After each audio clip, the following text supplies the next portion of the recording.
bonjour à tous. Ravi d'être l'animateur de cette table ronde d'actualité.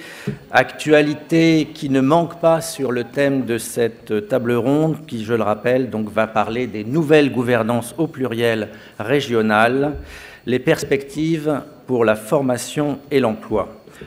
En effet, l'actualité ne manque pas, il en a été question tout au long de nos travaux. Nous allons bientôt fêter la deuxième année de la publication de la loi de 2014. Naturellement, ce n'est pas l'heure du bilan, c'est un point d'étape qui a surtout été fait tout au long de ces travaux. Et dans cette loi, il a été institué donc des instances nouvelles, des instances quadripartites, au niveau national, le CNEFOP, au niveau régional, les CREFOP, et des instances paritaires, nationales, le COPANEF, et au niveau régional, les COPAREF, dont vous avez entendu beaucoup parler, et certains d'entre vous m'ont même dit qu'ils ne connaissaient pas ces sigles 2 ans après la publication de la loi. C'est pour ça qu'ils étaient venus à l'université. J'espère qu'ils repartiront maintenant avec la connaissance parfaite de ces instances. En tout cas, premier sujet important, c'est naturellement de comprendre leur fonctionnement et surtout leur articulation dans cet esprit de décentralisation.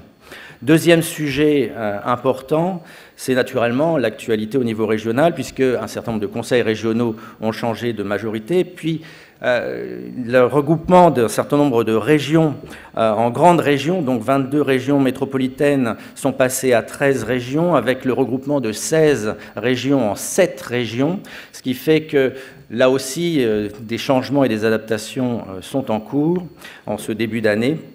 Enfin, un autre changement important, ou une annonce importante qui a été faite en ce début d'année avec le plan 500 000 demandeurs d'emploi qui naturellement suppose la mobilisation de tous les acteurs et comme l'a dit le président de la République, l'État prend sa part, les partenaires sociaux sont à travers les branches responsables de la formation et ce sont les régions qui disposent de compétences importantes.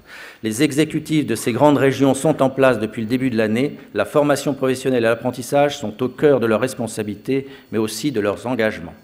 Donc on le voit bien, les organisateurs de ce programme de l'université avaient bien compris que le thème de la gouvernance serait d'actualité en ce début d'année 2016. Et pour traiter de ces sujets, il nous a semblé pertinent et opportun, naturellement, de convier Jean-Marie Marx, président du CNEFOP, justement pour nous expliquer ce qu'il pense de cette dimension quadripartite de la gestion de la formation professionnelle et de l'emploi. Christian Janin, président du comité paritaire interprofessionnel national pour l'emploi et la formation professionnelle, tout simplement le COPANEF. Voilà. Ensuite, nous avons demander à des organisations, des représentants d'organisations syndicales également de participer à nos travaux. Donc Alain Druel, directeur de l'éducation et de la formation au MEDEF, Francis Pétel, vice-président de la commission formation-emploi à la CGPME, Stéphane Lardy, secrétaire confédéral en charge de la formation professionnelle à Force ouvrière, Maxime Dumont, secrétaire confédéral de la CFTC, et Jean-Louis Blanc, conseiller national de l'UNSA. Sur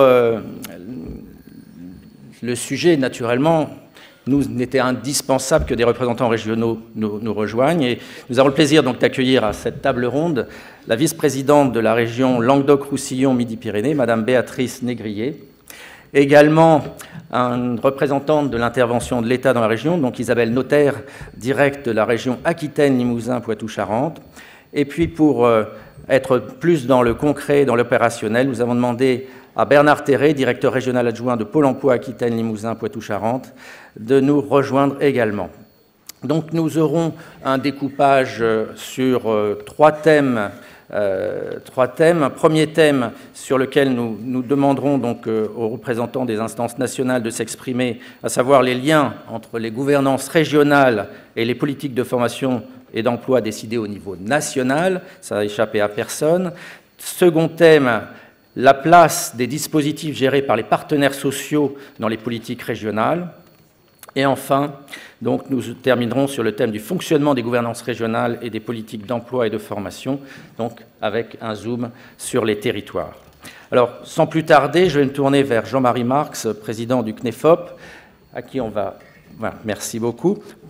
Qui va lancer le premier thème, donc sur les liens entre les gouvernances régionales et les politiques de formation et d'emploi décidées au niveau national. Donc, quel rôle joue le CNEFOP dans la mise en œuvre de ces politiques régionales de formation? Bien, donc bonjour à toutes et à tous. Je voudrais tout d'abord effectivement rebondir sur ce que vient de dire Jean-Philippe Cepede, sur le fait effectivement qu'il y a 2 ans nous étions réunis ici.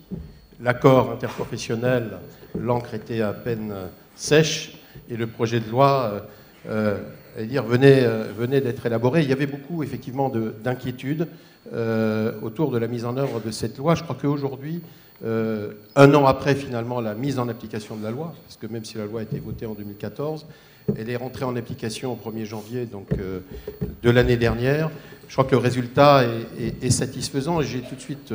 pour faire le lien avec la question qui m'est posée, je fais le lien avec le quadripartisme. Je crois que le quadripartisme, et en tout cas la manière dont à la fois les partenaires sociaux, mais aussi dans le cadre de la concertation quadripartite qui avait été souhaitée à l'époque par tout le monde, y compris les régions et par le ministre, je crois qu'elle a aidé finalement à l'accélération de la mise en place de la loi. Il est rare, j'allais dire, qu'1 an après la publication d'une loi, ou la mise en application d'une loi, on en soit là, malgré effectivement les progrès qui sont encore nécessaires sur tel ou tel aspect, cela a été dit avant-hier soir. Alors cette loi effectivement comporte un volet important, un peu nouveau, alors pas totalement nouveau, puisque les partenaires qui sont autour de la table ronde, bien évidemment étaient déjà là précédemment, mais renforce en tout cas la gouvernance quadripartite. C'est un point effectivement essentiel qui s'appuie finalement sur une conviction qui est de dire qu'ensemble, bien coordonnés, mieux coordonnés, l'efficience des politiques d'emploi et de formation et d'orientation d'ailleurs sera améliorée. Et c'est un point effectivement essentiel. Donc il s'agit concrètement, bien évidemment, de répondre aux attentes à la fois des entreprises, mais aussi effectivement de l'ensemble des actifs de ce pays. Et donc chacun a un rôle à jouer. Donc la coordination est un point effectivement qui paraît essentiel. Je dirais que pour que ça fonctionne, moi j'édicterai trois règles qui me semblent effectivement importantes. La première de ces règles, c'est bien que chacun a une légitimité. Une légitimité, donc, bien évidemment de la part de l'État, dans le domaine régalien, dans le cadre des clauses d'ordre public social, bien évidemment, mais également, bien évidemment, en matière de politique de l'emploi. Je pourrais y rajouter, bien évidemment, d'autres compétences. Légitimité aussi, bien évidemment, des régions en matière de compétences de développement économique et donc de liens aussi et de compétences en matière de formation donc, professionnelle ou d'apprentissage, voire de formation donc, initiale et d'orientation d'ailleurs. Et légitimité enfin donc, des partenaires sociaux, bien évidemment, en matière de formation des salariés, en matière de formation des actifs, en matière d'assurance chômage et notamment au travers de l'activation, il y a déjà plus de 10 ans, des dépenses d'assurance chômage. Donc voilà, je crois que la légitimité existe. J'ai longtemps pensé d'ailleurs, je dis souvent, qu'on allait pouvoir simplifier le paysage à plusieurs étapes de ma vie professionnelle. Je crois qu'on a fait le tour. Je pense que chacun est légitime dans son champ effectivement de compétences.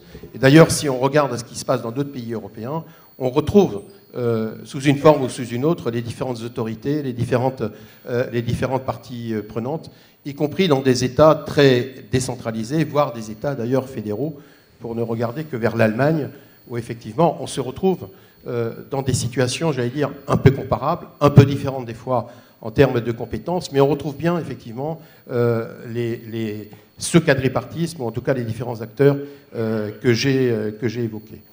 Donc le quadripartisme aussi, c'est de la légitimité, mais ce n'est pas de la confusion des missions et des rôles. Faire attention, donc chacun est légitime, il n'y a pas de confusion, tout n'est pas dans tout. Je pense que c'est un point effectivement qui me paraît essentiel. La deuxième règle qui me paraît effectivement importante, c'est qu'il faut du temps, il faut de la progression, il faut de l'acculturation. Ce qui a été construit a pris du temps. C'est appuyé déjà sur l'acquis de ce qui existe depuis un certain temps, que ce soit d'ailleurs au niveau régional ou au niveau national. Mais je crois que globalement, enfin, je crois qu'on a progressé. On a progressé effectivement donc ensemble, d'ailleurs, à entendre les uns et les autres, là qui emploient des termes d'ailleurs, on a grandi.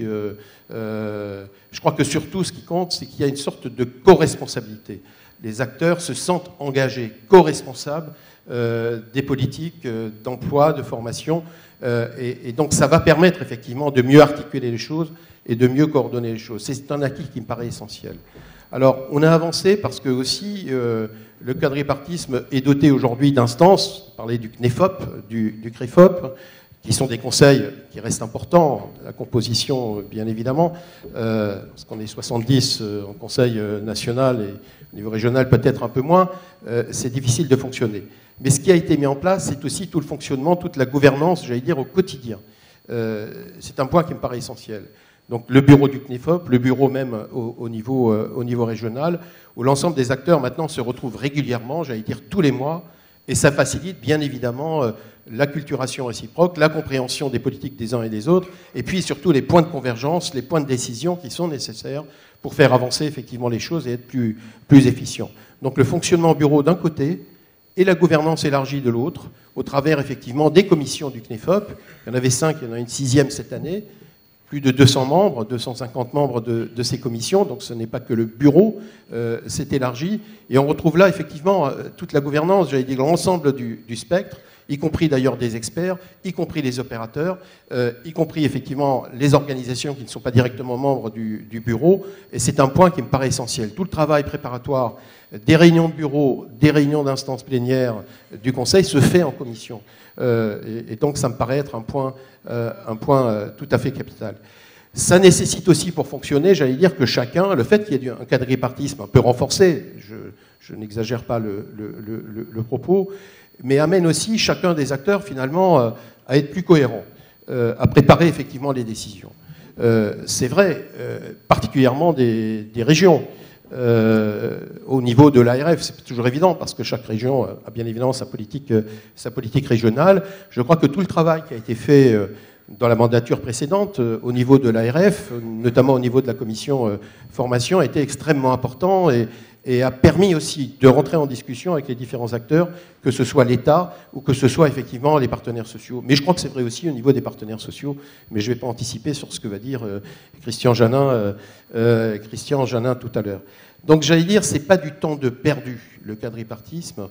J'allais même dire, on perd peut-être un peu de temps au début, on prend peut-être un peu de temps au début, mais effectivement on le gagne après dans l'efficience et dans l'efficacité de ce qui est mis en place. Enfin, je dirais la dernière règle qui me semble importante, c'est qu'il n'y a pas de, j'allais dire, de supra-souveraineté ou de supra-décision à attendre. Ça me paraît extrêmement important. C'est un jeu d'équilibre, pour ne pas dire d'équilibriste, et vous l'aurez compris, notamment dans les débats actuels sur le rôle, la place, les missions des uns et des autres. Et je crois que c'est très important pour que cette confiance qui a été évoquée tout à l'heure par l'intervenant de l'Université Dauphine, on est dans un système de confiance, le quadripartisme. Mais pour qu'il y ait confiance et pour que ça fonctionne, le quadripartisme, je crois qu'il est extrêmement important que chacun soit dans son rôle. Bien évidemment, le rôle du quadripartisme, c'est d'aller le plus possible vers le consensus, de rechercher toujours le consensus. Il n'est pas toujours possible, et ce n'est pas grave non plus. Mais le fait qu'il y ait eu cette concertation en amont permet aussi d'identifier des points de blocage, des points délicats, et même si chacun est renvoyé sur ses bases, dans sa souveraineté, il tiendra quand même compte de ce qui a pu être discuté, même s'il n'y a pas un accord, effectivement, au final, complet sur tel ou tel point. Donc c'est un point bien évidemment important. Alors juste pour terminer, un mot, si j'ai encore 30 secondes. Le CNEFOP, et notamment le secrétariat général, donc Catherine Beauvois, la secrétaire générale, et les équipes, sont là, bien évidemment, pour faciliter ce travail. Ils sont là en appui, bien évidemment, des partenaires nationaux, mais plus globalement et collectivement, l'ensemble des acteurs présents au niveau du bureau, notamment, sont garants du bon fonctionnement du quadripartisme, que ce soit au niveau national ou que ce soit aussi au niveau régional. Je crois que globalement, au niveau régional, ça fonctionne bien également. Des fois, il peut y avoir des difficultés de la part de tel ou tel acteur. Tantôt c'est l'État, tantôt c'est une région, tantôt c'est au niveau de tel ou tel partenaire social. Donc on est là aussi, lorsqu'il y a des difficultés, de veiller au bon fonctionnement et d'avoir une intervention. C'est des questions qui remontent de temps en temps au niveau du Bureau national. On est bien évidemment là aussi, on édicte bien évidemment des orientations, des recommandations. On n'est pas une instance de tutelle des CREFOP, loin de là. Hein, cela a été bien dit au début. Par contre, effectivement, et cela a été dit aussi, les échanges de pratiques, les bonnes pratiques, sont un point également donc important. Puis enfin, il y a tous les travaux d'évaluation qui nous permettent aussi d'avancer dans ce domaine-là. Voilà ce que je souhaite. Merci beaucoup. Merci beaucoup pour cette première photographie. Le quadripartisme, donc un exercice en apprentissage. Alors du côté du paritarisme, ça, il y a de l'histoire, il y a de l'expérience. Et le COPANEF, maintenant, apparaît dans le Code du travail. Qu'est-ce que ça change? Et surtout, la question fondamentale, c'est quel rôle joue le COPANEF dans la mise en œuvre des politiques régionales de formation? Oui. Bonjour à tous et à tous. Puisque vous avez bien noté que le paysage était complexe, donc avant de répondre directement à la question, je pense qu'il faut revenir, et ça rebondit sur ce que Jean-Marie vient de dire, la légitimité de chacun suppose qu'effectivement le paritarisme et ses modes de construction lui permettent d'exprimer sur des sujets dans lesquels il est en coordination imposée avec les pouvoirs publics, la parole des partenaires sociaux. Parce que ce qu'il faut qu'on intègre, et c'est ça la difficulté que la loi du 5 mars a tranché, a réglé, c'est que sur les champs de la formation, on est effectivement avec la cohabitation de deux types de politiques. Des politiques publiques, notamment en matière de formation, des politiques des régions, mais aussi les politiques des partenaires sociaux. Et si on veut faire intelligent, il faut donc articuler, coordonner, travailler ensemble sur les interférences de ce genre-là. Enfin, il serait complètement absurde, dans la situation aujourd'hui où on a tous des contraintes budgétaires, d'investir sur des champs complètement opposés, parce que pour le coup, on serait contre-productif. Donc on est bien, aujourd'hui, le COPANEF, il a principalement deux responsabilités. C'est aujourd'hui, il est la structure qui, quelque part, impulse, anime l'ensemble des politiques paritaires qu'il a en responsabilité. Et ça passe essentiellement par la déclinaison, la mise en œuvre avec le fonds paritaire de sécurisation des parcours professionnels, de la partie de la contribution qui est mutualisée au niveau national interprofessionnel. Ça passe ensuite au niveau des politiques publiques par l'expression des partenaires sociaux dans ce qui va être proposé, par exemple le plan 500 000, parce qu'à un moment, il est vraisemblable qu'on sera appelé à cofinancer un certain nombre de dispositifs. Donc on est bien dans cette responsabilité-là, au niveau du COPANEF, de décliner au mieux pour les régions nos propres politiques paritaires. Donc c'est une charge qui se développe essentiellement soit par les appels à projets du fonds paritaire, soit par les règles de conventionnement qu'on a fixées par exemple l'an dernier avec l'ARF sur le financement du CPF des demandeurs d'emploi. Mais c'est aussi un accompagnement, alors là directement de nos COPAREF, sur les sollicitations locales qu'ils vont avoir lieu. Il faut intégrer dans le process, c'est qu'aujourd'hui, les COPAREF n'ont pas de ressources propres. Donc, une région rêverait qu'un COPAREF puisse lui apporter des financements sur une politique, etc. Aujourd'hui, c'est complètement illusoire, parce que la loi n'est pas faite comme ça. La loi a prévu que ces ressources soient déclinées essentiellement par les OPCAT, qui sont professionnalisés, donc qui sont nationaux, etc. Donc on a toute une responsabilité d'appui, d'accompagnement des COPAREF et des politiques régionales sur leur spécificité. Alors ça se traduit essentiellement aujourd'hui par un certain nombre d'initiatives, alors qui en sont au début, parce qu'effectivement on est dans un processus qui s'étend. Mais par exemple, tout le travail de fin 2014 et début 2015 s'est fait sur l'accompagnement des COPAREF à la constitution des listes régionales. Donc ça passe par des outils. On a commis un cabinet qui a fait un rapport, qui a étayé un certain nombre d'outils. On a accompagné les COPAREF. On se professionnalise de plus en plus maintenant en offrant aux COPAREF l'accompagnement de cabinets experts pour essayer de les structurer. Alors c'est renforcé par les fusions en cours, parce que si on prend la région telle qu'on est là aujourd'hui, nos coparef nous disent, c'est clair que les pratiques en Aquitaine et les pratiques en Limousin, c'est pas tout à fait équivalent, etc. Donc il faut apprendre à tirer le meilleur de chacun de ces productions pour essayer de s'orienter. Donc là, on dote par le fonds paritaire d'un accompagnement de cabinet pour les aider à utiliser. On est en train de travailler avec le fonds paritaire sur un exercice qui n'existait pas. Le fonds paritaire dispose, grâce à tous les instruments de pilotage des politiques et des dispositifs paritaires, d'un certain nombre d'informations, de bilans d'exécution, de ce qui a été financé ici et là. On est en train de travailler à les régionaliser, ces données, de façon à ce qu'effectivement chaque coparef dispose, pour la fin mars, de données adaptées aux champs sur lesquels ils sont en train de travailler. On a après un autre champ de responsabilité qui a été très conséquent l'an dernier, c'est le pilotage justement des conventions de financement du CPF des demandeurs d'emploi. Alors c'est compliqué parce que là, comme on est sur un financement national qui passe par 2 vecteurs, les pôles emploi et les régions, le COPANEF s'est trouvé devant un exercice un petit peu compliqué, c'est faire médiation entre 2 systèmes qui aujourd'hui ne se parlent pas. J'espère, on est un peu trop tôt aujourd'hui pour en faire un bilan exhaustif. J'ai quelques inquiétudes, mais on a jusqu'à la fin du mois de février pour les régler. J'espère qu'on a progressé en la matière. Mais il n'est pas possible à terme d'avoir une politique paritaire régionalisée efficace si on n'est pas capable d'identifier qu'on n'a pas des doublonnages de financement entre ce que finance dans une région Pôle emploi et ce que finance la région. Mais tout ça, ça suppose des langages communs, une connaissance des mécaniques, des systèmes d'information qui se parlent, qui simplifient le travail, etc. Tout ce travail de l'ombre, aujourd'hui, il est l'objet des arbitrages du COPANEF et d'interventions en médiation avec tous les intervenants sur le sujet. Donc voilà, l'essentiel, il est là. Donc un double aspect, c'est pas nous qui allons régionaliser les politiques des COPAREF. On n'en a pas les compétences, on n'a pas les ressources pour le faire. Mais par contre, on sait qu'aujourd'hui, on a à accompagner, à aider les COPAREF à monter en puissance sur ces champs d'intervention.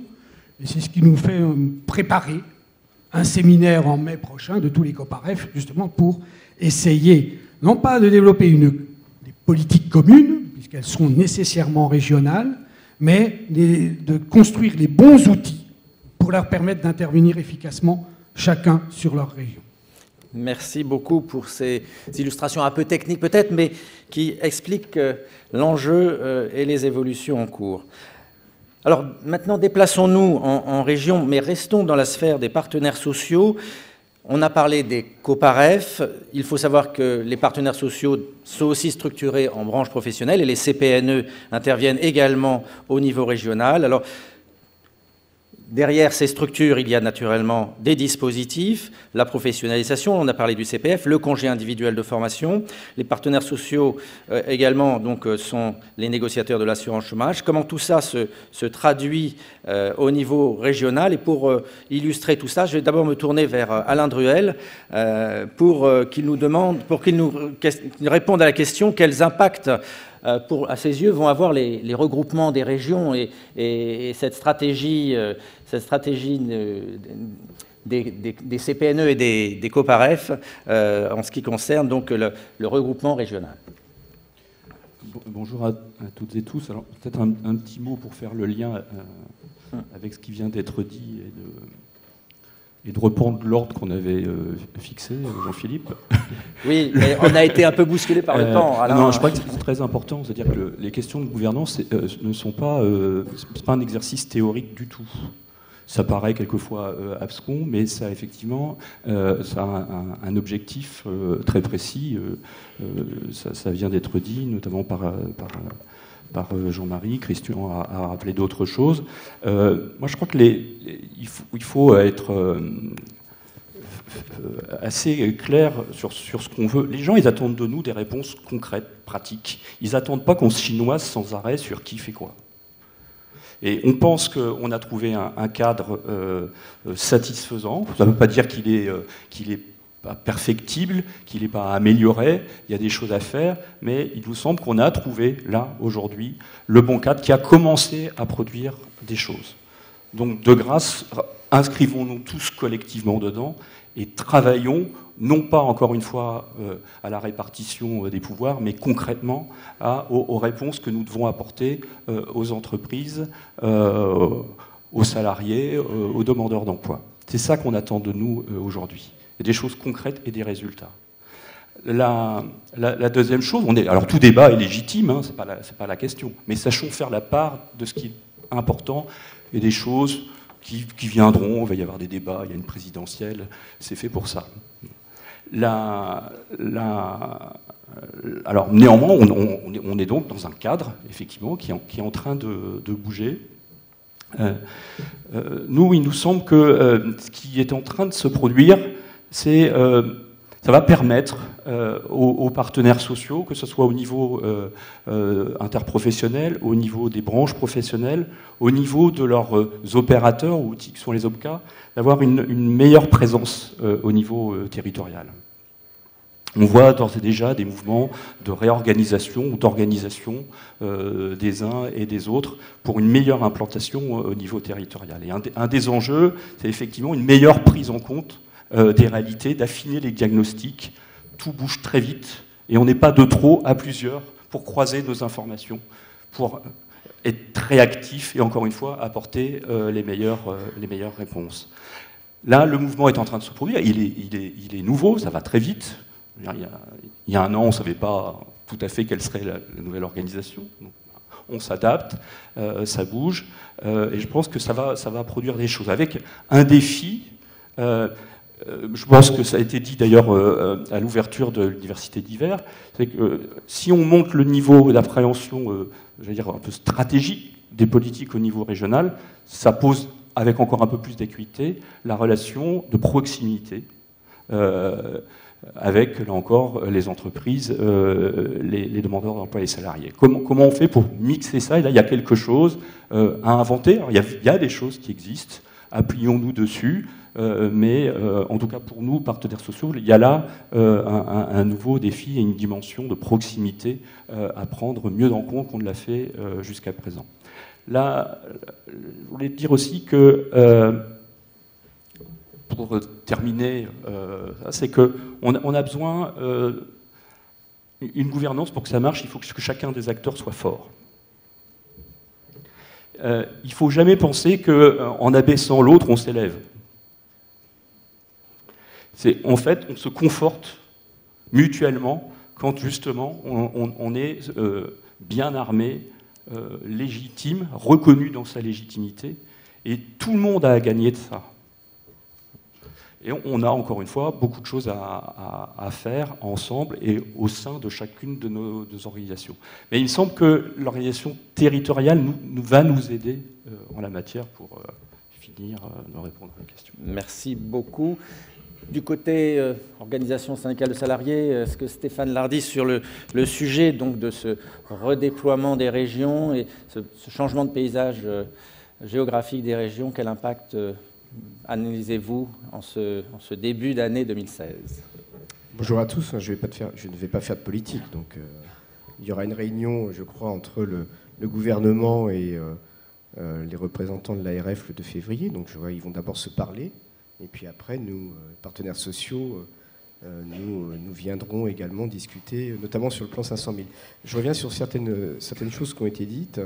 D'une part, on n'a pas, c'est pas la loi de 2014 qui a découvert le quadripartisme. On ne parle pas d'une feuille blanche. Effectivement, on a des dispositifs, des compétences partagées sur les questions de formation professionnelle, emploi, orientation.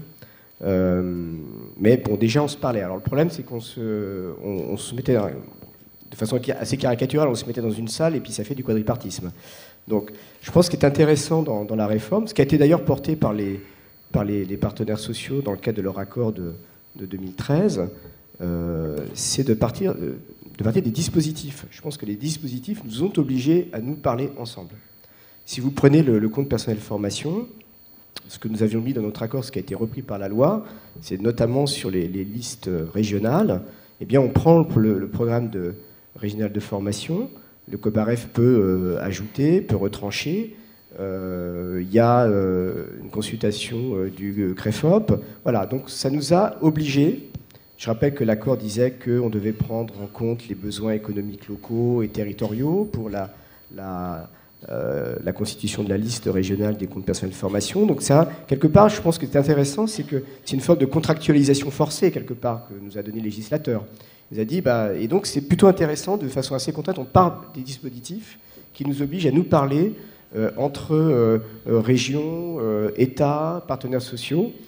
Le conseil en évolution professionnelle, c'est aussi un objet de compétences partagées, puisque ça a été, je ne dis pas une création, mais ça a été une forme de novation de l'accord interprofessionnel.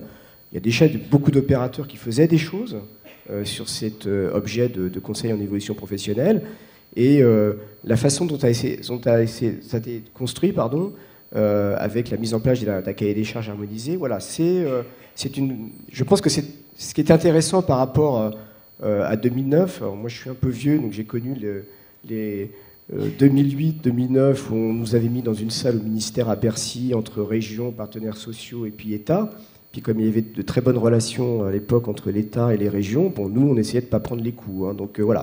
Donc partir des dispositifs, c'est concret, et ça nous permet d'aller, voilà, de réaliser concrètement ce que nous faisons pour les demandeurs d'emploi, pour les salariés. Sur la question que vous avez posée sur la nouvelle donne des grandes régions. Bon, j'avoue que nous avons quelques interrogations. C'est-à-dire que des méga-régions, on est dans une très grande région, mais il y en a d'autres. Le paradoxe d'ailleurs, c'est on veut aller à la proximité, mais ça peut éloigner du centre de décision quand même. Donc on est obligé de recréer de la proximité, ce qui est un petit peu paradoxal. Je pense que ça peut amener parfois ça va amener à des distorsions. Il va falloir qu'on soit très constructif pour parler entre nous. En tout cas, nous on le sera, parce que vous avez, et je peux comprendre, hein, je pense que Madame la Présidente en parlera. Quand vous avez des régions qui ont une compétence de droit commun sur la formation des demandeurs d'emploi, sur les jeunes décrocheurs, sur le développement économique, sur l'orientation, et que maintenant, effectivement, quand on parle de formation d'orientation, on parle d'emploi, et que vous avez des politiques nationales qui se font au niveau des politiques publiques d'emploi. Je ne parle pas d'assurance chômage, parce que là, j'ai pas de souci, je veux bien donner aux régions le soin de négocier la convention d'assurance chômage, comme ça elles auront le déficit. Mais en termes, voilà, sur l'opérateur Pôle emploi, sur les politiques publiques d'emploi, on va avoir des éléments un peu de distorsion, et on pourrait imaginer, s'il commence un peu à se dire, pour certaines régions, en disant, donnez-nous la compétence de droit commun sur les politiques publiques d'emploi, notamment sur l'offre de services.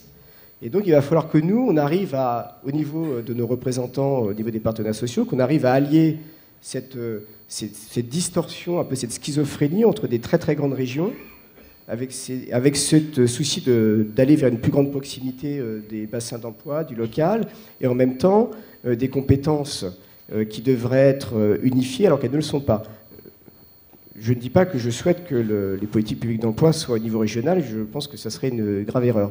Mais je pense que ça va être un élément du débat et qu'il va falloir que nous, collectivement, que nous arrivions à nous coordonner. Vous avez évoqué le plan 500 000, ça sera un des enjeux de ce plan 500 000.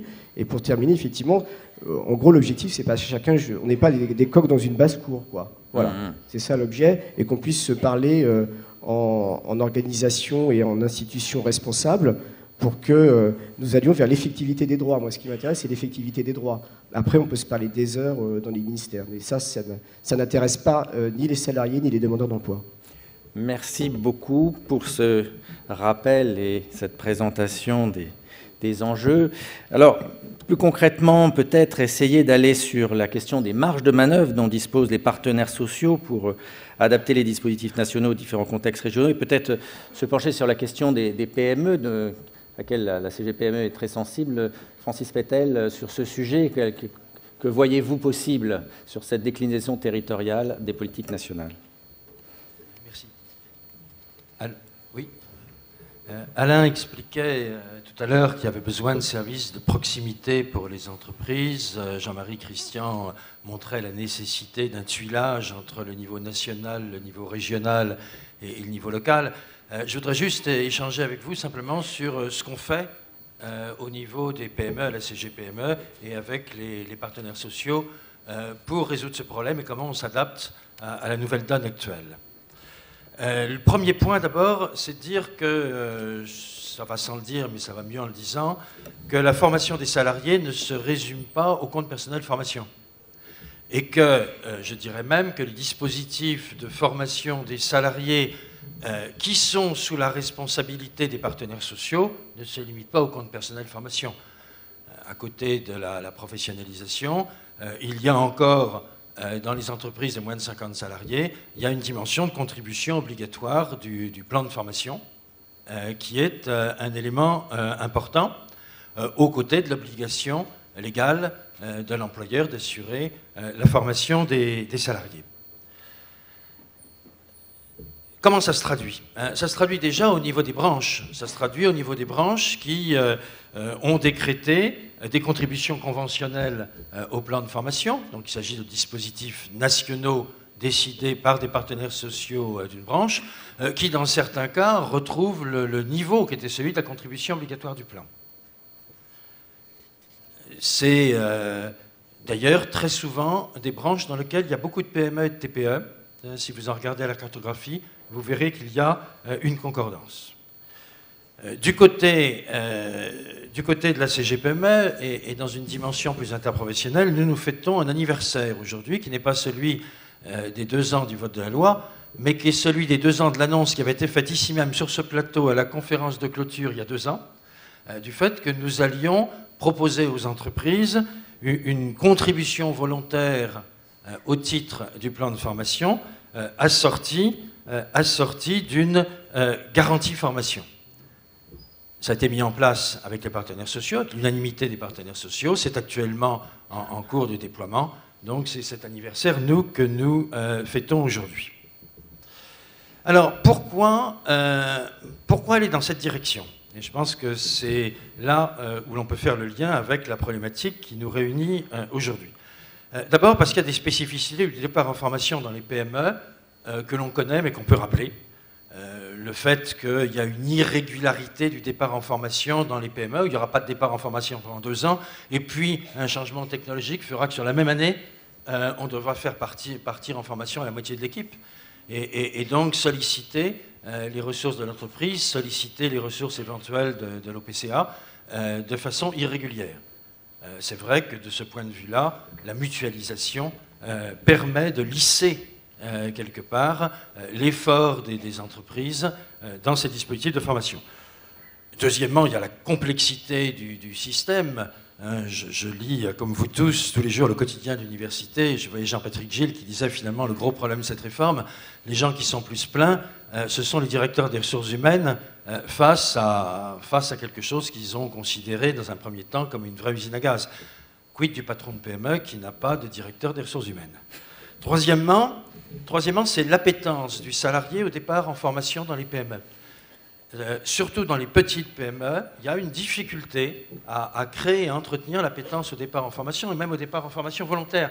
Il n'y a pas cet effet de communication, d'émulation qu'il peut y avoir au sein des équipes d'entreprises plus grandes qui fait que le salarié se dit pourquoi pas moi.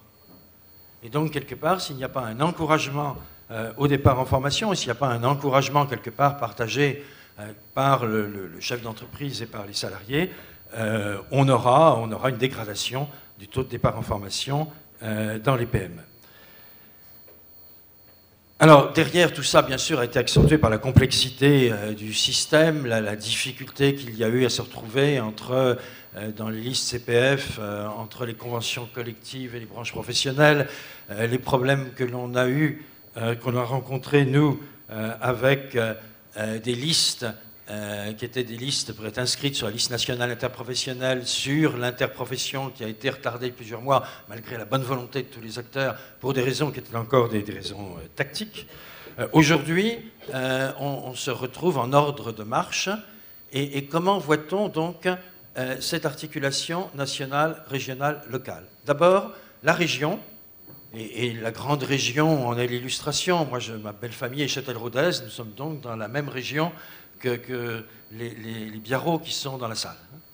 Indépendamment du problème région-grande région, la région est une maille indispensable, c'est une maille intermédiaire.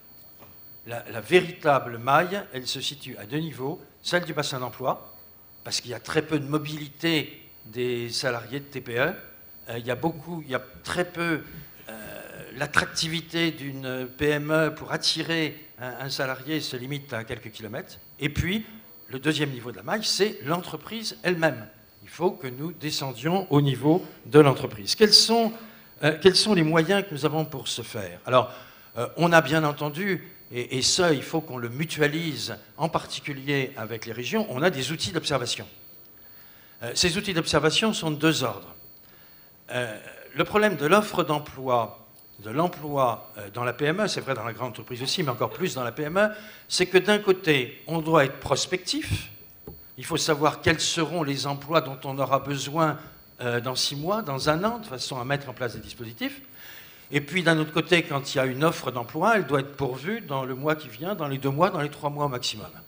Dans le premier cas, on va se retrouver sur la mise en place des dispositifs de formation, on va se trouver d'ailleurs, avec l'aide de projets accompagnés par le FPSPP, je pense à Muteco par exemple, qui est un très beau projet auquel nous participons. Et puis, de l'autre côté, il faut, et là le dispositif est plutôt l'APO Web, il faut pouvoir être extrêmement réactif par rapport à une offre d'emploi qui est publiée.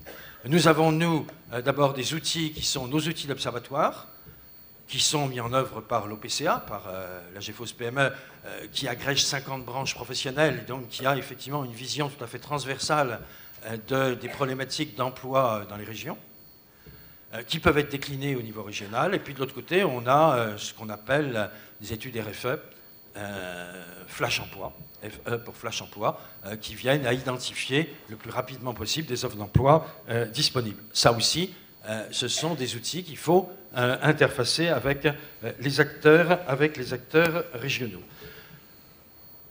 J'ajouterai simplement 2 points pour terminer le dispositif. C'est le service de proximité qu'évoquait Alain. Le service de proximité, ça veut dire qu'on doit être susceptible de pouvoir répondre individuellement à la demande d'une entreprise, quelle que soit sa taille, sur une problématique d'emploi-formation. C'est ce que nous efforçons de faire.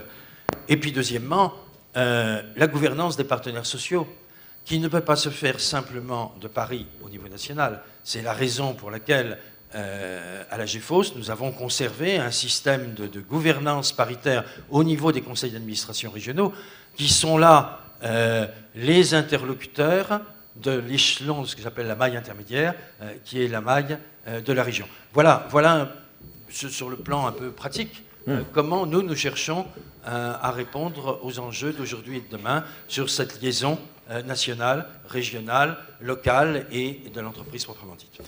Merci pour cette présentation. Alors, d'autres sujets qui préoccupent les partenaires sociaux, la démarche verticale des branches professionnelles, quel impact a cette régionalisation de la formation professionnelle par rapport à ces stratégies de branche? Je vais me tourner donc vers Maxime Dumont de la CFTC pour répondre à cette question. Oui, bonjour à tous et à toutes.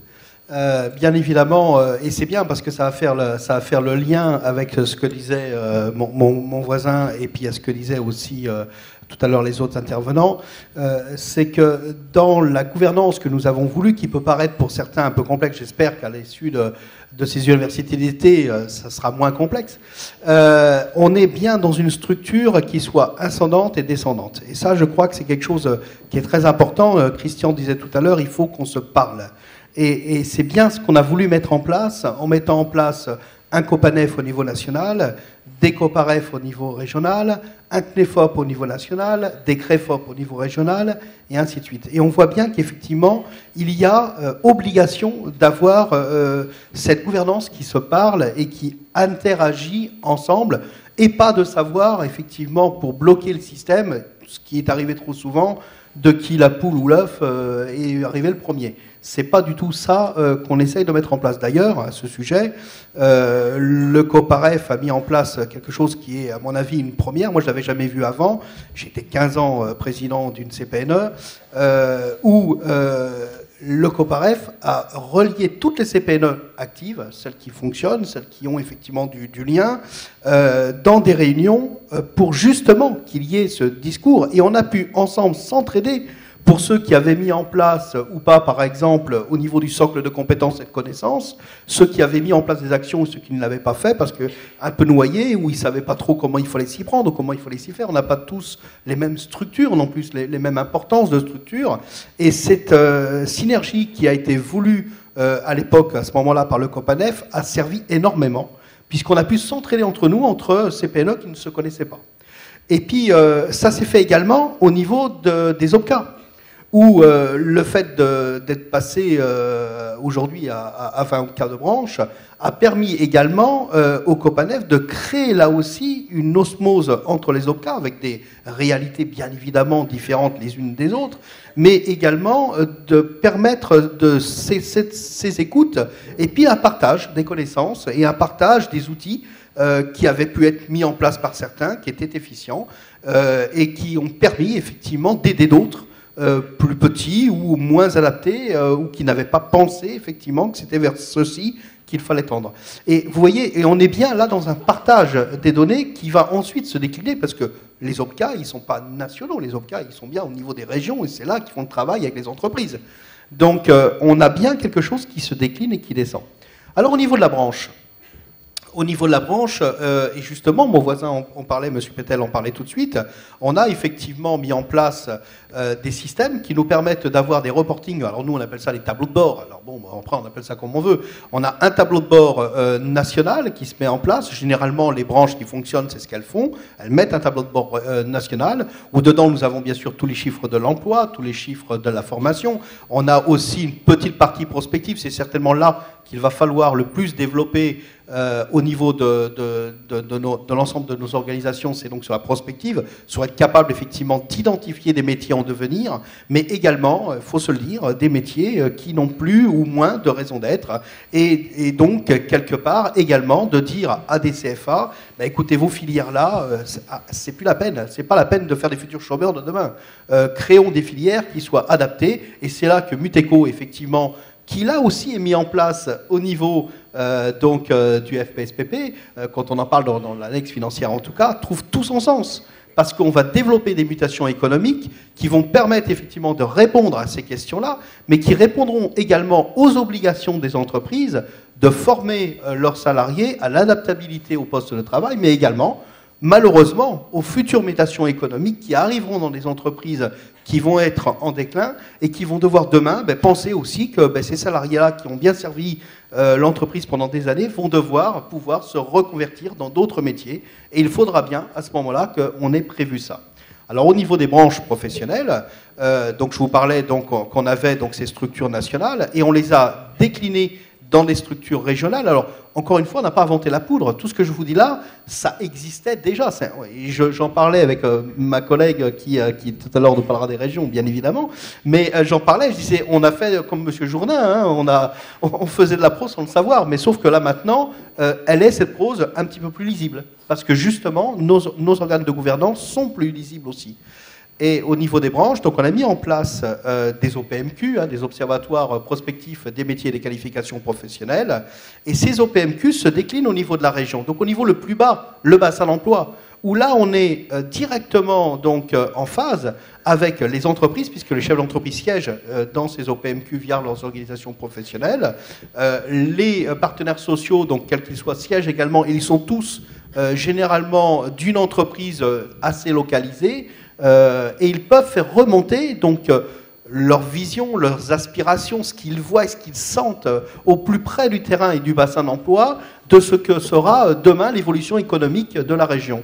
Et ces OPMQ qui, elles, ne sont pas dans les organes régionaux aujourd'hui, traduisent des tableaux de bord qui, par contre, peuvent être montés par les partenaires sociaux, parce que nous, les partenaires sociaux, nous sommes dans toutes les strates, et c'est là où il doit y avoir effectivement un échange, un dialogue avec ces structures. Toutes les structures servent à quelque chose, fussent-ils encore qu'elles s'entendent, qu'elles travaillent et surtout qu'elles se connectent les uns avec les autres. Et en faisant remonter du plus petit niveau du bassin d'emploi cette information, elle pourra être utilisée par la région qui, elle, effectivement, sentira ce qui se passe. Alors oui, dans nos super grandes régions maintenant, à 450 km, à 300 km ou à 150 km de là. Et parce que la réalité d'une métropole comme ici, par exemple, qu'on soit sur Bordeaux ou des grandes villes, n'est pas la même, évidemment, que la réalité rurale qu'on va voir dans des villes de moins grande importance. Pour autant, il y a aussi des métiers là qui devront être connus, et c'est les branches professionnelles qui les connaissent le mieux, parce qu'elles sont en phase avec et dedans. Très bien, donc on l'a vu, les 2 premiers thèmes nous le démontrent.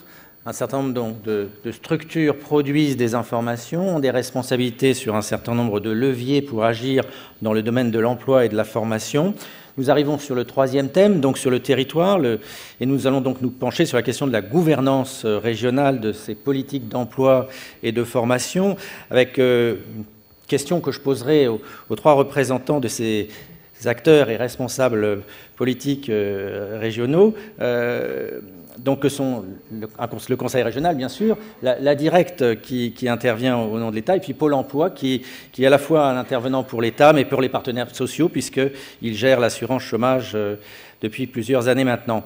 Alors, dans ces régions, comment et où peut-être, c'est peut-être le où qui est le plus important, se coordonnent les politiques de formation et d'emploi, et plus précisément, comment les instances de la région, les représentants de l'État et de Pôle emploi coordonnent leurs politiques dans ces domaines. Madame Négrier, vice-présidente de la région Languedoc-Roussillon-Midi-Pyrénées, je vous donne la parole.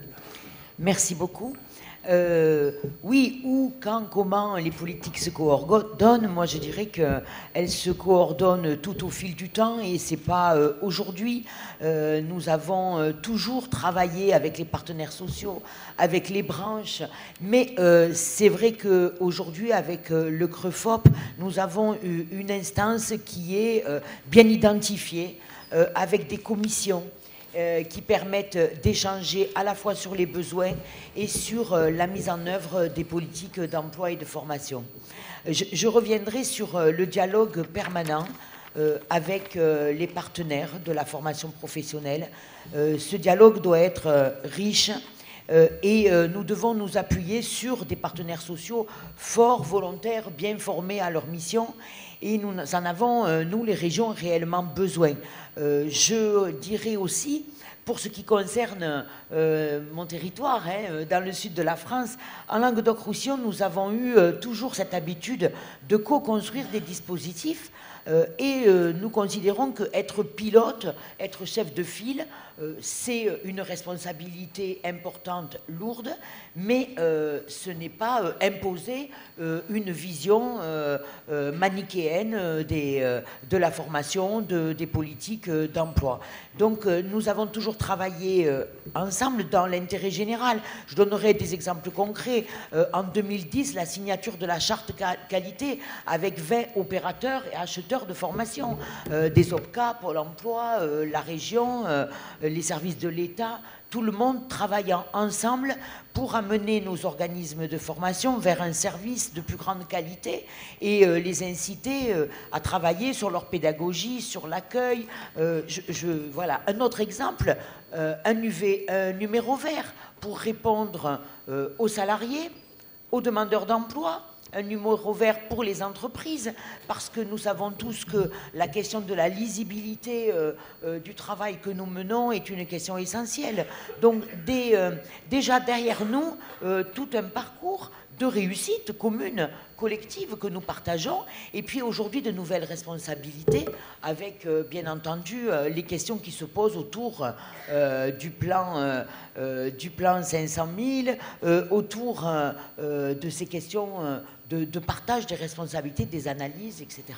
Donc, pour ce qui concerne le lien entre les régions avec, par exemple, la nôtre, 13 départements, et la réussite des politiques publiques de formation et d'emploi en lien avec le développement économique, il est évident, me semble-t-il, que nous avons besoin de tous les acteurs pour être au plus près et que les régions sont, de par la loi, de par les responsabilités données par la décentralisation, les mieux placées, les plus, j'allais dire les plus légitimes pour coordonner et piloter les politiques, mais également pour organiser sur les territoires des instances de proximité. Ce qui me semble évident, c'est que les bassins d'emploi sont j'allais dire, le lieu de l'économie, mais que les partenaires sociaux, les branches, les consulaires, les élus locaux, tous ces partenaires avec qui nous pouvons discuter, nous renvoient des informations qui permettent aussi de mettre en place des catalogues d'opportunités de formation pour nos jeunes, pour nos demandeurs d'emploi, pour nos apprentis, pour nos salariés, que nous accompagnons aussi, qui soient les plus, j'allais dire, en adéquation avec la demande du monde économique. Et je voudrais rajouter que parmi le travail les différents travaux effectués dans les commissions pendant l'année 2015, il y avait ces fameuses listes de formation éligibles et que nous avons eu le plaisir d'en avoir 92% de reconnus par le COPAREF. Donc, ça veut bien dire que les régions font un travail sérieux. Quand on met en place un catalogue de formation, c'est pas pour nous faire plaisir à nous, c'est parce qu'on connaît, on a des outils d'analyse. Nous avons, nous, à Tout Métier LR, ailleurs c'est Cariforef. Bon voilà, il y a les analyses de Pôle emploi, les analyses des branches, tout cela est analysé et travaillé soit de façon verticale, soit de façon un peu plus horizontale par territoire, et que ces opportunités de former nos demandeurs d'emploi et nos jeunes, elles sont très larges. Alors les 8%, vous allez me dire, ben nous nous battons pour que nos 8% soient les plus, j'allais dire, originaux et pertinents possibles, avec des niches d'emploi qui existent sur un territoire, sur un bassin d'emploi, sur une région, sur un petit coin de département. Et que, bien entendu, que le COPANEF ne peut pas le connaître, ni le reconnaître, ni la reconnaître, cette niche d'emploi. Et puis, il y a toutes les formations qui offrent à des demandeurs d'emploi ou des jeunes l'opportunité de mettre en œuvre des talents particuliers et que nous ne pouvons laisser de côté. Et je dirais une dernière chose, c'est un peu plus personnel, c'est que bien sûr nous devons tous travailler pour les métiers de demain et être, j'allais dire, prudents pour ne pas disperser ni nos forces, ni l'argent public. Mais nous devons aussi préserver des métiers peut-être qui peuvent nous paraître être des métiers d'hier, mais qui risquent de nous manquer assez rapidement. Donc il y a toujours ces deux côtés que nous devons regarder de près. Ne pas enterrer trop vite certaines professions, parce que dans l'histoire très récente, elles nous ont manqué très cruellement, parce que, voilà, des fois, la vie économique, elle tourne aussi. Je vais laisser la parole pour ne pas être trop longue. Je dirais tout simplement que les grandes régions sont aussi, à mon sens, une opportunité, un atout vraiment au niveau du développement économique, et que développement économique, c'est ce dont nous avons le plus besoin, et que nous sommes donc attentifs à ce que nous pourrons produire comme échanges commerciaux, comme nouvelle façon aussi de travailler, de regarder le monde en étant plus grand et plus fort. Pour ce qui nous concerne, nous avons le plus grand vignoble du monde, Languedoc-Roussillon, Midi-Pyrénées, un nombre de parcs naturels, voilà, la mer, la montagne, et donc des opportunités d'emploi à créer, à soutenir, qui nous poussent vers l'envie de travailler avec tout le monde, avec les services de l'État, de Pôle emploi, bien entendu, la Directe et les partenaires sociaux. Merci beaucoup, Madame Négrier, pour ce témoignage et cette présentation. Alors, justement, vous avez parlé des partenaires sociaux. Je vais me tourner vers Jean-Louis Blanc de l'UNSAC. Vous siégez dans les CREFOP. Les CREFOP, c'est la continuité des CSREFP. Quel changement voyez-vous dans cette participation des partenaires sociaux dans ces CREFOP? Je voudrais dire d'abord que, bonjour à tous, mais je voudrais dire d'abord que les CREFOP, au plan régional, c'est l'instance qui paraît la plus légitime en termes de gouvernance, puisqu'en fait, elle regroupe l'ensemble des acteurs, et pas seulement ceux qui sont membres au niveau des partenaires sociaux des COPAREF. L'UNSA n'est pas membre des COPAREF, mais elle est dans les entreprises, elle est dans les bassins d'emploi, elle est dans les branches professionnelles, elle participe aussi aux travaux de certains OPCA, et elle participe aux travaux des commissions du CNEFOP et des commissions des CREFOP. Je crois que c'est une évidence. Il faut dire que pour que la gouvernance puisse être mise en œuvre dans de bonnes conditions, il faut que les CREFOP fonctionnent bien. C'est-à-dire que dans le respect des missions de chacun, les informations soient partagées et que de véritables débats puissent avoir lieu au sein des commissions. Il faut dire aussi, je crois, que le plan massif de formation des demandeurs d'emploi qui est annoncé va nous permettre de vérifier concrètement si l'ensemble des CREFOP dans l'ensemble des régions fonctionne bien. Ce sera un exercice de terrain qui nous permettra sans doute de faire certains constats, avec une problématique nouvelle, compte tenu de la taille des régions et des changements d'exécutif. Pour parler de l'articulation nationale régionale, je pense qu'il ne faut pas oublier une dimension qui est la dimension européenne, qui est sous-jacente derrière certaines décisions politiques, et puis qui concerne aussi, bien sûr, les régions transfrontalières. Il faut dire aussi que dans des périmètres régionaux plus vastes, plus complexes, il faudra souvent se focaliser sur des territoires, des bassins d'emploi, des quartiers, qui sont repérés comme étant en difficulté, et que ces difficultés concernent à la fois des hommes et des entreprises. Il ne faut pas oublier non plus certaines priorités inscrites dans la loi en direction de certains publics, les publics les moins qualifiés, qu'ils soient salariés ou demandeurs d'emploi, et les salariés des TPE, PME, qui aujourd'hui bénéficient peu souvent d'un accès à la formation.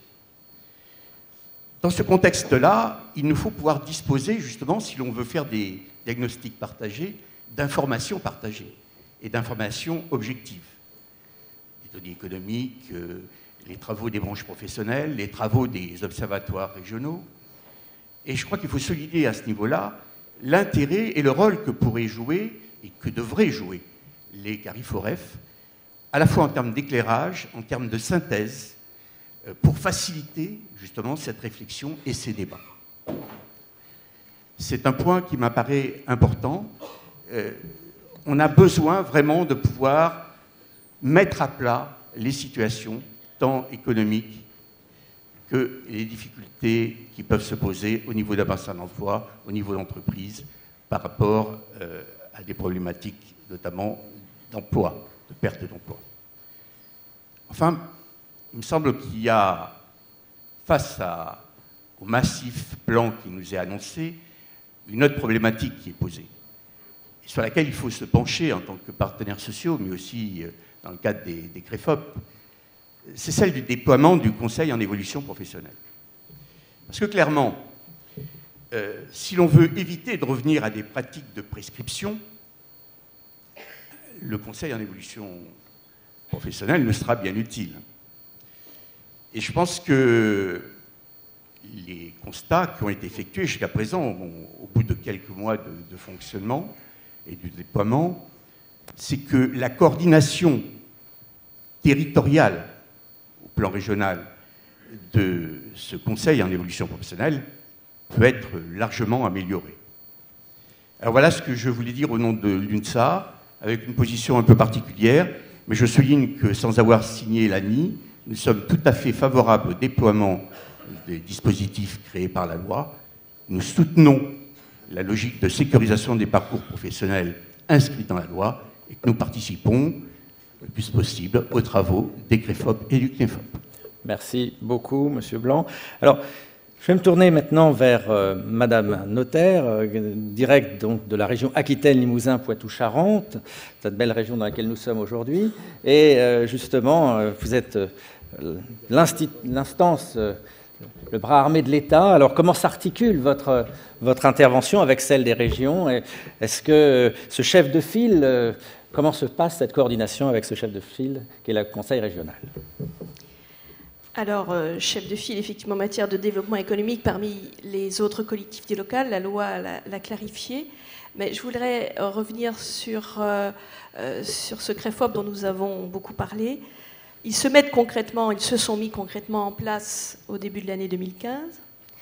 Et je dois dire que le travail en commission qui prépare les réunions des bureaux, les décisions, les avis, les échanges au sein du bureau, ce travail en commission est particulièrement indispensable et il nous met ensemble, État, Conseil régional, partenaires sociaux.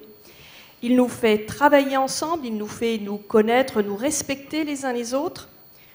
Certes, on n'avait pas attendu le CREFOP dans certaines régions pour déjà avoir cette habitude du quadripartisme, mais reconnaissons que le CREFOP pose un cadre commun à toutes les régions et qui donc le favorise en installant ses commissions, ses bureaux et son plénier.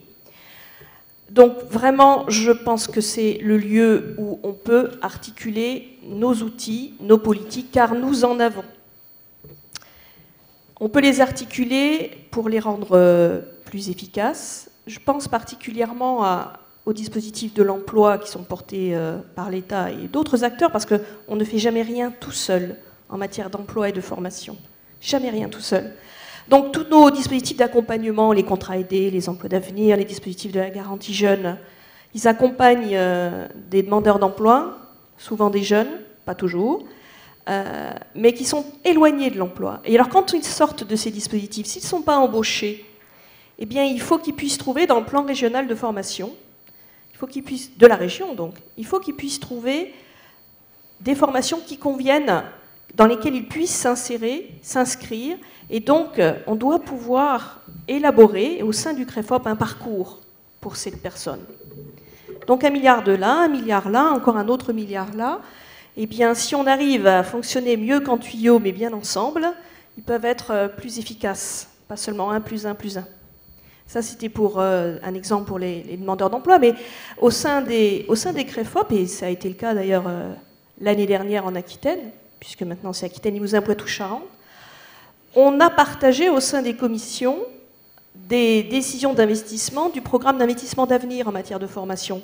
Et c'est comme ça qu'il y a eu un projet qui a émergé sur la création d'une école du numérique à Bergerac, sur le territoire, au plus près des besoins.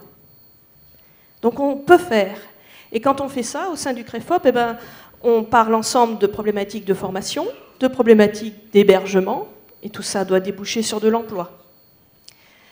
Donc, pas tout seul, on est capable de travailler ensemble. Si on veut, on peut. Cet après-midi, à Bordeaux, à Bordeaux, bah oui, parce que c'est la capitale de la grande région Aquitaine-Limousin-Poitou-Charentes, eh bien, Conseil régional, partenaires sociaux, Pôle emploi, direct, se réunissent en début d'après-midi, et ce n'est pas la première fois, pour travailler sur le plan 500 000, qui nous met tous, qui porte pour nous tous une exigence de bien travailler ensemble et d'obtenir des résultats. Pour ce qui concerne la formation des salariés, eh bien, on a besoin de mettre les financeurs ensemble. On a besoin, pour assurer cette évolution des parcours professionnels, eh bien, de connaître les besoins des branches, de mettre en commun les financeurs, tous, et d'avoir cette proximité sur le terrain. On a tous, à notre façon, que ce soit l'État, le Conseil régional, les partenaires sociaux, les entreprises, une proximité avec le terrain. La semaine prochaine, on va travailler ensemble, Conseil régional, les OPCA du secteur, les professionnels du secteur, et en l'occurrence, là, ce sera aussi la Chambre d'agriculture qu'on va associer. On a un sujet de formation des salariés dans la filière des palmipèdes. Vous savez qu'il y a un sujet de crise aviaire et de problématiques de mise au niveau sanitaire dans cette filière. Tous les acteurs de cette filière vont se trouver confrontés à des difficultés momentanées mais importantes d'activité et de baisse de chiffre d'affaires. On va donc utiliser de l'activité partielle. pour aider les entreprises à passer cette étape. Mais cette activité partielle elle doit servir aussi à former. Et donc nous souhaitons, avec tous les acteurs, conseil régional, OPCA, chambre d'agriculture professionnelle, partenaires sociaux, élaborer des projets, des programmes, des propositions de formation pour ces salariés. On ira voir Midi, puis Languedoc-Roussillon, parce que concernés aussi par cette même problématique. Donc vous voyez que cette réactivité, on sait l'avoir, on peut l'avoir, mais on ne peut pas l'avoir tout seul, il faut qu'on l'ait tous ensemble. Vous avez évoqué le sujet des mutations économiques, bien évidemment, alors celle-là, c'est une vision qui est un peu plus prospective et qui se veut un peu anticipée pour mieux préparer l'avenir. On doit être capable de faire les deux, du court terme, et puis une vision pour préparer et anticiper. Donc, sans être naïve du tout, je prétends, je revendique, j'espère, que nous pouvons travailler ensemble. Si nous le voulons, nous le savons. Et je voudrais signaler que, eh bien, ensemble, on va plus loin, et c'est ce qu'attendent de nous les demandeurs d'emploi et les salariés. Merci beaucoup, Madame Notaire. Vous avez parlé d'articulation. Je vais me tourner maintenant vers Bernard Terret, donc directeur régional adjoint de Pôle emploi Aquitaine, Limousin, Poitou, Charentes, pour justement illustrer ces articulations que vous pratiquez en cheville au corps à Pôle emploi. Tout à fait, Monsieur Zeped. Bonjour à tous. Et déjà, je suis le dernier intervenant, donc on commence à voir le bout des interventions de la table ronde, et je ne serai pas le plus long pour ça, tout en donnant ces illustrations. L'enjeu, comme il a été dit, au travers tant de la gouvernance que de la réalisation, c'est l'articulation après des acteurs au sein de cette gouvernance, mais dans la réalisation des différents sujets. Et c'est vrai qu'au travers de ce regroupement de régions, puisqu'on l'a évoqué aussi, on voit apparaître aussi des choses qui existaient dans chacune des régions, tant dans le fonctionnement du CREFOP, du COPAREF, tant dans le fonctionnement des actions avec le Conseil régional. Dans cette région qui vous accueille aujourd'hui, c'est vrai que les 3 conventions avec les conseils régionaux sur les groupements d'achat n'étaient pas faits sur les mêmes fondations. Hein. Par exemple, dans l'ex-Poitou-Charentes, le collectif était à la région, l'individuel était à Pôle emploi. Dans les 2 autres régions, on est plutôt sur des groupements d'achat, donc de recherche. Mais ça montre que déjà, l'idée qui avait été évoquée tout à l'heure par Stéphane Nardi, qu'on ne partait pas d'une feuille blanche, c'est concret. On a déjà beaucoup d'actions en cours pour ça, et on a besoin, au travers des éléments donc, de la gouvernance, de travailler mieux sur ces éléments de coordination. Alors, j'ai choisi de parler de quelques exemples qui ne sont pas du tout prioritaires ou hiérarchiques en termes d'importance, mais pour montrer qu'on est en capacité d'intervenir au travers des différents dossiers, au travers donc, des actions avec les différents acteurs. Les listes CPF, par exemple, ont, dans plusieurs régions, et donc ça sera des éléments après à reprendre, eu l'occasion d'avoir des échanges et une construction commune aussi. Tout à l'heure, vous évoquiez, Madame la Vice-Présidente, 92% d'actions, on va dire, retrouvées dans le cadre du CPF. On a, dans une région dans laquelle j'étais intervenu auparavant, œuvré, en fin de compte, avec les métiers en tension BMO, à illustrer et à compléter les travaux qu'avait pu apporter le COPANEF pour la création de ces listes. Sur les autres territoires, on a aussi des actions qui existent autour de l'identification des besoins. Donc on a des clusters ou des activités, Aérospace Vallée qu'on partage avec Midi-Pyrénées. Et il y a énormément de construction aussi et de réponses adaptées aux attentes et aux besoins des entreprises. Un troisième domaine, qui est le médico-social, dans lequel aussi le travail de collaboration, tant avec les régions qu'avec aussi l'ARS, vise aussi à travailler sur les éléments de professionnalisation, de diplôme, puisqu'on parle aussi souvent de publics qui n'ont pas les prérequis, en tout cas la qualification, et sur lesquels on peut intervenir ensemble pour apporter ces réponses. Une autre dimension dont on a peu parlé, mais qui a été évoquée avec le Conseil en évolution professionnelle, c'est aussi toute la partie, on va dire, d'orientation, où là aussi la région a un rôle de chef de file, mais sur lequel les différents acteurs peuvent aussi intervenir dans certains territoires avec des espaces métiers, dans d'autres avec des cités des métiers qui peuvent être délégués. Et on aura à construire au sein de la nouvelle grande région cette animation et cette coordination, parce qu'elle est aussi importante. Souvent, c'est l'élément déclenchant du parcours du demandeur d'emploi et des éléments qui peuvent être faits, et ça va bien en complément. Sur la partie conseil en évolution professionnelle, c'est vrai aussi que l'un des grands enjeux sera de partager avec le demandeur d'emploi ou le salarié la construction et la validation de son projet. C'est toujours parfois compliqué de pouvoir infléchir ou travailler sur des éléments autour du projet professionnel sans remettre en cause, en fin de compte, le choix de la personne, et de travailler aussi sur les opportunités tant du marché du travail que des perspectives qui peuvent être données. On a un dernier domaine qui est aussi important, que je vais prendre en illustration, qui est la création d'entreprise. On aura aussi, au travers des éléments que l'on va construire, à apporter des réponses pour identifier, valider les projets, parce que je pense que c'est une étape très importante pour éviter des grandes déceptions pour des créateurs, et pour après accompagner ces projets-là, en ayant en plus une perspective de transfert vers les régions aussi de ces compétences, et donc d'organisation complémentaire pour tout ça. Tous ces exemples montrent que les acteurs de cette gouvernance ont déjà commencé à s'articuler, mais si, comme on est encore en janvier, moi j'avais un vœu à faire pour conclure mon propos, ça serait plutôt de travailler sur des éléments de bonne pratique et d'homogénéisation, c'est-à-dire de faire en sorte que ce qui a été construit selon les territoires ou ce qui apparaît comme des solutions importantes puisse être diffusé et coordonné avec l'appui donc de la gouvernance qu'on est en train de mettre en place pour faire en sorte que ça avance pour le bénéfice des entreprises, des demandeurs d'emploi et de leurs salariés. Merci beaucoup, Monsieur Terré. Alors peut-être un petit commentaire sur ce qui vient d'être entendu sur les pratiques régionales. Christian Janin, à la tête du COPANEF. Oui, juste parce que quand on avait, avec le comité d'orientation de l'université d'hiver, monté cette table ronde, nous savions que nous avions une difficulté pour le thème de cette séance terminale, compte tenu du contexte particulier qui était lié aux élections de décembre, et donc à l'incertitude sur qui on aurait en face de nous. Donc moi je tiens ici, clairement, sans faire de procès d'intention à qui que ce soit, reconnaître dans les propos de Madame Négrier une description totalement légitime et justifiée dans le contexte de sa région et dans les politiques développées avec les principales régions au courant de l'année 2015 et qui se sont notamment traduits par un accord cadre que nous avons signé le 12 mai 2015 avec l'ARF. Je souhaite qu'une seule chose, c'est que vous continuez à avoir raison.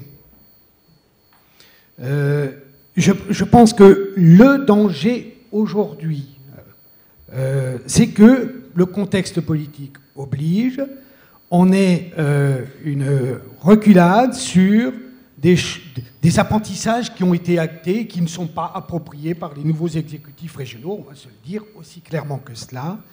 Et je ne souhaiterais pas que les arbitrages politiques qui vont se rendre le 2 février entre le gouvernement et les régions aboutissent à confondre ce que je décrivais tout à l'heure, la légitimité que ces deux acteurs ont sur le pilotage de leur politique publique, avec une prise de pouvoir sur les politiques paritaires. Je rappelle que les organismes que nous pilotons comme partenaires sociaux drive 5 milliards de ressources mutualisées. Ces ressources mutualisées sont aujourd'hui encadrées par un certain nombre de règles d'utilisation, par la loi et par les conventions que nous avons signées avec l'État. En clair, nous nous trouvons, nous, et nous avons fait cet effort, partenaires sociaux, dans l'annexe financière du Fonds paritaire 2016, qui est aujourd'hui acceptée, qui va être signée la semaine prochaine, avec des ressources augmentées. Les partenaires sociaux ont pris leurs responsabilités, puisqu'on est à une maquette financière dépassant le 1,4 milliard d'euros pour 2016. Mais on ne pourra pas faire n'importe quoi avec cette ressource, et il sera nécessairement obligé de convenir de conventions. Alors, est-ce que ça sera un nouvel accord cadre avec la nouvelle ARF? Je le souhaite. Sinon, on sera obligé de passer par des conventions directes avec chacune des régions.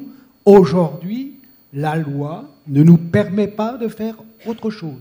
Et donc, je souhaite qu'ici, le message soit clair. Nous avons un enjeu de pilotage du plan 500 000. Pour les partenaires sociaux, je crois, nous aurions préféré qu'on parle de 1 million de chômeurs à former en 2015. Parce que l'ambiguïté de plan 500 000, c'est d'afficher un objectif supplémentaire à ce qui est fait, comme on n'est pas tous d'accord sur le point de départ, il est où. On en est à combien aujourd'hui? Le jeu de la patate chaude aujourd'hui, il consiste à dire, j'ai des craintes qu'en 2015, on ait déjà financé des formations que d'autres n'ont plus financées parce que nous avons financé le CPF. Il ne faudrait pas qu'on ait cette mécanique de déploiement des ressources de financement sur d'autres objets. Voilà. Madame Négrier, peut-être un commentaire sur cette position de président du Copanef. Oui, bon, je n'ai pas la langue de bois, hein. Je dirais aussi que 500 000, c'est un chiffre qui nous paraît très peu réaliste, du moins dans un temps trop court. Pour pouvoir évaluer. Le plan 100 000 avait déjà été un engagement fort des uns et des autres qu'on a réalisé d'ailleurs ensemble, en travaillant avec les services de Pôle emploi, de la Directe, en rencontrant bien entendu les acteurs. 500 000, ça me paraît... voilà. Ce que j'ai envie de rajouter, c'est que la région chef de file, etc., bon, nous prenons les régions de France, nos responsabilités, bien entendu, certains avec enthousiasme, d'autres en traînant les pieds, mais parfois nous nous retrouvons avec des directives nationales qui ne sont pas en adéquation avec les politiques régionales, qui nous freinent ou qui mettent des dispositifs en concurrence les uns avec les autres. Et quand vous avez passé des mois à rencontrer avec vos équipes tous les partenaires, tous les acteurs, que vous avez fait un plan de formation qui vous semble au top niveau, que vous avez mis des moyens financiers énormes et beaucoup d'ambition, et puis que vous avez des actions de formation qui n'ouvrent pas parce que les prescripteurs n'envoient pas de demandeurs d'emploi, notamment de jeunes, dans des formations qui pourtant mènent à l'emploi rapidement. Parce qu'ils ont des catalogues d'opportunités pour les jeunes, notamment les NEET,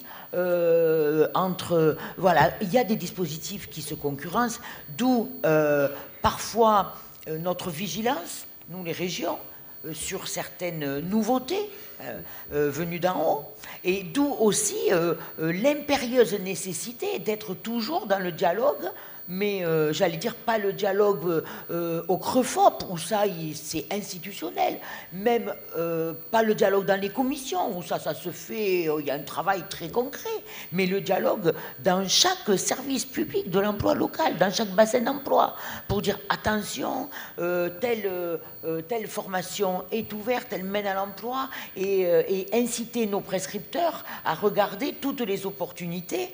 Et on sait aussi que nous avons un manque d'appétence parfois de nos demandeurs d'emploi pour aller en formation.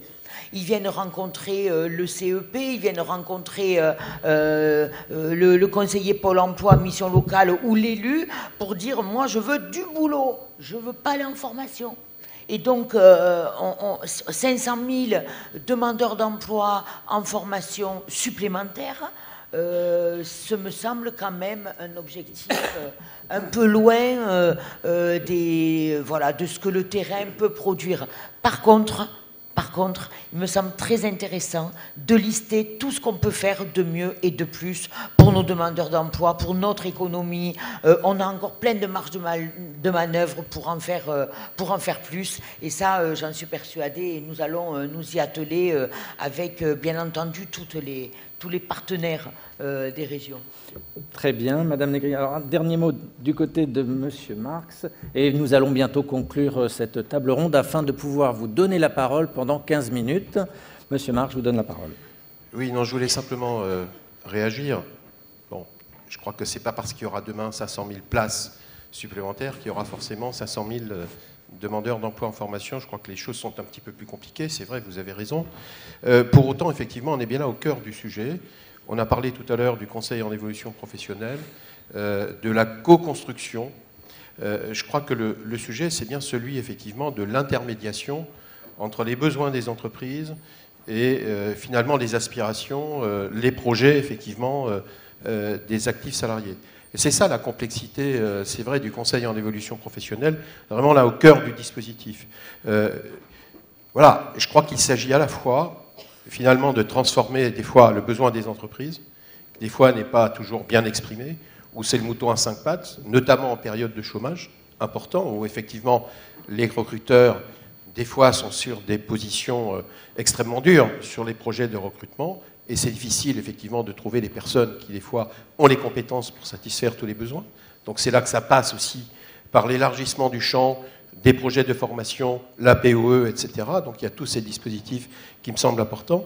Mais c'est aussi vrai des demandeurs d'emploi ou des actifs salariés dans leur projet d'évolution professionnelle, d'avoir un peu de temps. Je pense que c'est important. Parce que pour faire évoluer les projets, il ne suffit pas de dire t'as qu'à aller là, t'as qu'à aller dans telle formation parce qu'il y a un emploi, mais c'est souvent une remise en cause effectivement de projets personnels, de projets professionnels, mais des fois aussi projets personnels, parce qu'il y a de la mobilité géographique derrière. Donc c'est compliqué, mais c'est effectivement donc tout l'enjeu. Juste pour rebondir sur le débat effectivement sur les compétences, je crois que c'est important, je crois qu'il faut faire la différence entre la définition des politiques, et notamment des politiques de l'emploi, qui décident des politiques à mener, et qui prend les dispositions pour les faire, qui finance effectivement, et puis finalement la mise en œuvre de ces politiques, qui bien évidemment doit être articulée au plan régional avec les sujets de développement économique, avec les compétences des uns et des autres. Moi je fais une différence entre les deux. C'est-à-dire, voilà, moi j'ai quelques convictions sur la définition des politiques, et notamment des politiques nationales. Sur la partie coordination, mise en œuvre effectivement des politiques sur des territoires, là je pense que le débat effectivement est ouvert, et on l'a vu là tout au long de la table ronde. Et juste un dernier point, je pense que pour avancer, pour progresser, il y a tout le sujet des outils de pilotage justement, d'une vision partagée, cohérente. Et là je voudrais insister sur les difficultés que nous avons régulièrement à disposer d'indicateurs à juste temps sur la mise en œuvre des politiques et coordonnées qui nous permettent d'avoir l'ensemble du champ de vision. Donc je crois qu'il y a vraiment des progrès à faire dans ce domaine-là pour disposer sur un plan territorial et de manière un peu interinstitutionnelle d'outils coordonnés pour savoir ce qui se passe dans l'alternance. Des fois on oppose d'ailleurs apprentissage, on regarde que l'apprentissage, alors que le contrat de professionnalisation se développe, c'est le cas peut-être un peu aujourd'hui, donc on va un peu vite des fois dans les analyses. Il y a bien évidemment avoir cette vision globalisée, ça me paraît être un élément très, très important. Merci Monsieur Marx pour ces éléments également. Je vais donc vous proposer de continuer la réflexion avec le public.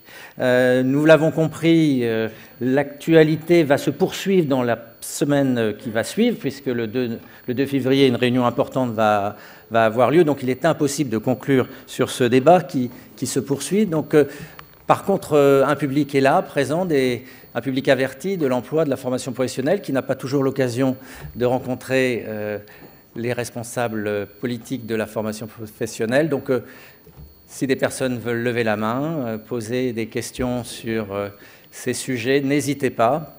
C'est ça aussi l'université d'hiver.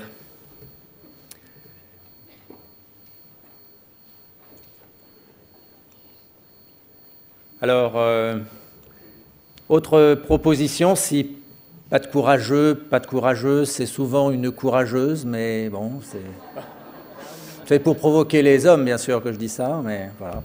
Non, alors sinon, on peut proposer de conclure par un message, une idée, un mot peut-être, chacun des participants de cette table ronde. Voilà, si je vous laisse un peu le temps d'y réfléchir, mais si vous avez un mot, une idée à livrer avant de quitter la tribune, ça serait le moment. Mais la salle peut peut-être encore vouloir s'exprimer. Si vous êtes encore en train de digérer, eh ben voilà, ça y est, bravo. Ma proposition tient toujours pour le petit mot de la fin. J'ai juste une proposition un peu peut-être secondaire pour les partenaires sociaux. On n'a pas beaucoup parlé des métiers de l'avenir, mais les métiers de l'avenir qui ne correspondent pas aux définitions des métiers du passé. Avec l'ubérisation de la société, je pense que beaucoup de gens vont être obligés d'assumer leur propre déclaration sociale et fiscale s'ils ne veulent pas se trouver dans la mouise. Est-ce qu'il existe des formations pour ce genre de vacuité, de vide en formation actuellement? Ah, question précise sur l'offre de formation existante. Est-ce que les conseils régionaux ont repéré ce besoin? Ou est-ce que c'est dans le cadre Ce sera peut-être pas facile dans le cas du CPF, parce qu'une certification sur ces sujets n'est peut-être pas évidente, mais voilà, quel commentaire appelle cette question, Alain? Il y a ce qu'il faut avoir, me semble-t-il, conscience, on n'a pas toutes les réponses à ces questions-là. Ce qu'il faut avoir conscience, c'est un vrai défi pour nous et pour l'offre de formation, c'est que finalement, on passe d'une époque, ce que je dis à grand trait, hein, où finalement l'appareil de formation connaissait le besoin et la technologie, finalement presque avant qu'elle n'arrive presque dans l'entreprise. Maintenant, c'est l'inverse, ça va très très vite. Et on a là un enjeu d'anticipation et de réactivité énorme. C'est très difficile de prévoir, mais il faut être très très réactif. Donc il faut qu'on réinvente complètement la façon dont on appréhende les besoins et la façon dont on y répond. C'est un exercice redoutable. Donc on dit tous, il faut s'adapter aux transitions énergétiques et numériques. L'intention est louable, c'est absolument indispensable. Comment fait-on concrètement ? Et on le voit, y compris le plan 500 000, ça a été dit par l'INSEE. Donc, passage, il faut que c'est l'occasion de mettre un coup de booster là-dessus, qu'on invente des choses. Hein, le plan 500 000, il ne faut pas que ça soit qu'un truc conjoncturel. Hein. Il faut qu'on en profite pour booster ou construire des choses qui vont nous profiter après. Sur ce terrain-là, il y a eu de fortes évolutions, néanmoins. Il y a beaucoup de branches où on fait évoluer des référentiels de certification.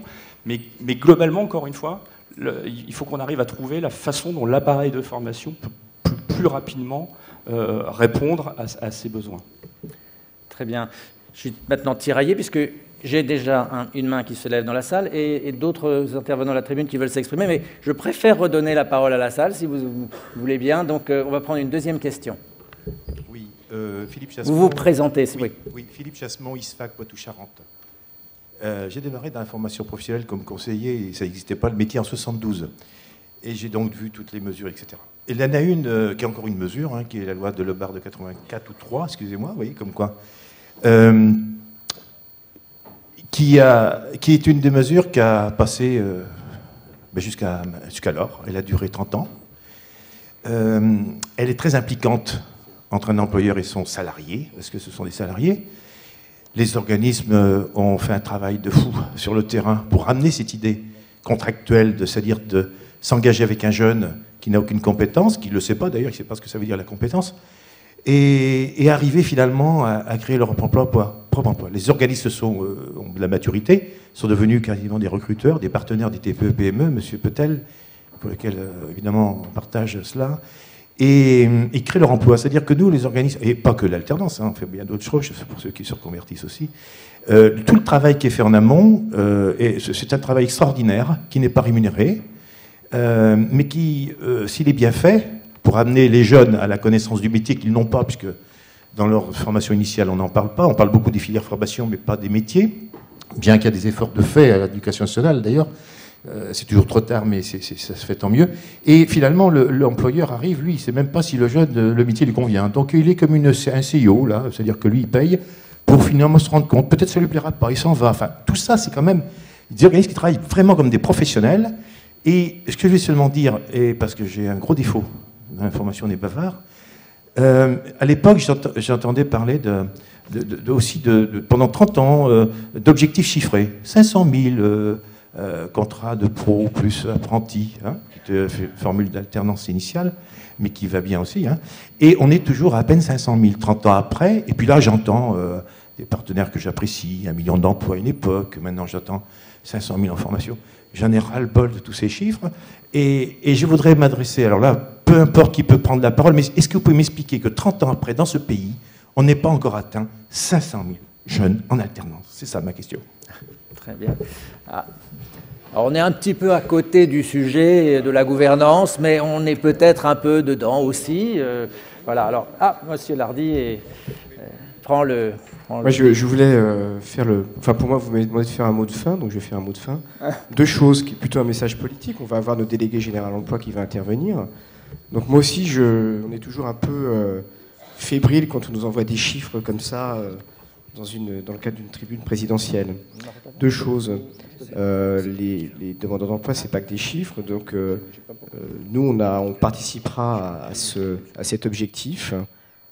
Mais il ne faut pas se tromper. C'est-à-dire que des demandeurs d'emploi, notamment de longue durée, si vous les avez sur une formation, on est tous ici des gens qui connaissent le terrain. Si vous les amenez vers des formations et que derrière, il n'y a rien, c'est une catastrophe humaine. Donc voilà, on peut manier des chiffres. Voilà, donc là. Et deuxième point, les partenaires sociaux, ils ont créé une certification qui s'appelle CLEA.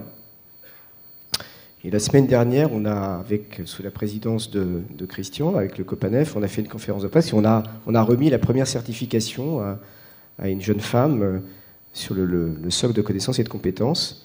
Et j'ai envie de dire que, voilà, moi je me suis senti utile parce que c'était concret.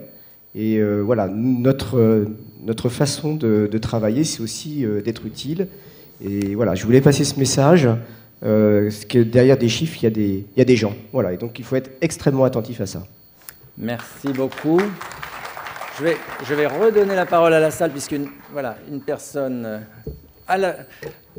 Allez-y, madame, je vous en prie, posez votre question. Oui. Je ne sais pas si on m'entend, oui, c'est ça. Voilà, j'ai participé à plusieurs ateliers. Il y a une petite synthèse là qui arrive un peu dans ma tête parce que à cette table ronde, il y a plusieurs partenaires réunis qui viennent un peu de tous les ateliers que j'ai pu suivre. Donc peut-être que j'ai eu la réponse, qu'il y aurait eu la réponse dans certains ateliers auxquels je n'ai pas assisté. Bon, tant pis, je cherche une réponse et puis j'ai peut-être une suggestion. Voilà. Quand il y a des formations qui sont prévues à l'intérieur de certaines entreprises, intra-entreprises, il reste souvent des places. Le quota n'est pas rempli. Il y a de l'argent qui est gaspillé. Et est-ce que les demandeurs d'emploi pourraient participer à ces formations? Comment ça pourrait se faire?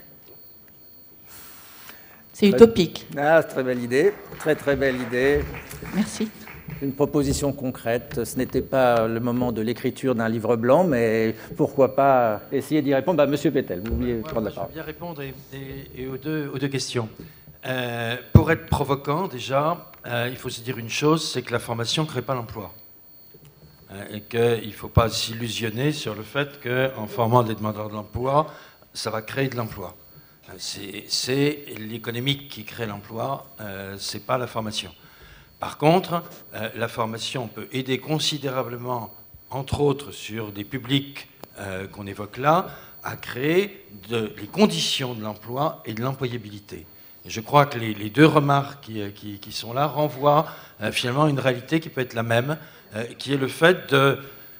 on parlait de savoir-être de ça, etc. à une certaine époque. Je pense que globalement, les conditions de l'employabilité, c'est le fait d'avoir quelqu'un qu'une entreprise est prêt à embaucher, même s'il n'a pas nécessairement l'ensemble des compétences techniques, mais dont il est persuadé qu'il va pouvoir les acquérir rapidement à partir du moment où il sera en emploi. C'est un travail qui est fait à l'heure actuelle de façon trop marginale par un certain nombre d'acteurs de l'insertion.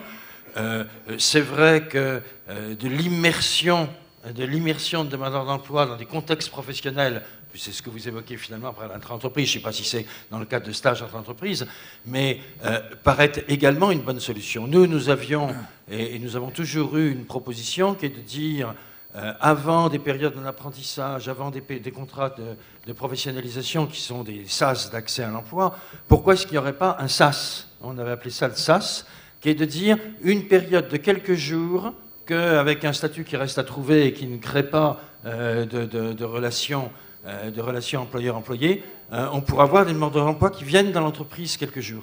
Ne serait-ce que pour vérifier s'il puisse y avoir un fit entre un employeur et un salarié, ou si ça ne fonctionne pas à l'entreprise en question, après qu'il ait une meilleure connaissance de l'entreprise pour pouvoir proposer ses compétences.